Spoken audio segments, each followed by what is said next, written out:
জাহাঙ্গীরনগর বিশ্ববিদ্যালয় শিক্ষার্থী সংসদ ও হল সংসদ নির্বাচনের দায়িত্ব পালনের সময় অসুস্থ হয়ে পোলিং অফিসার জান্নাতুল ফেরদৌস মারা গেছেন। তিনি বিশ্ববিদ্যালয়ের চারুকলা বিভাগের সহকারী অধ্যাপক ছিলেন। শুক্রবার সকালে দায়িত্ব পালনের সময় অসুস্থ হয়ে পড়েন। পরে তাকে এনাম মেডিকেল কলেজ হাসপাতালে নিলে কর্তব্যরত চিকিৎসক মৃত ঘোষণা করেন।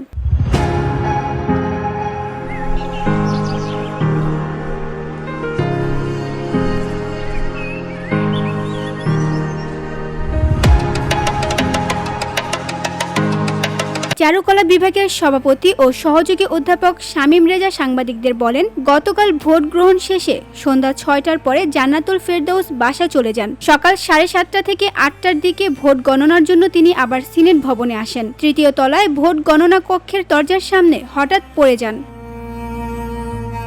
নির্বাচনী রিটার্নিং অফিসার হিসেবে দায়িত্বরত শামীম রেজা আরও বলেন, তাৎক্ষণিকভাবে তাকে এনাম মেডিকেল কলেজ হাসপাতালে নেওয়া হয়। সেখানে চিকিৎসক তাকে মৃত ঘোষণা করেন। VOD Bangla news desk.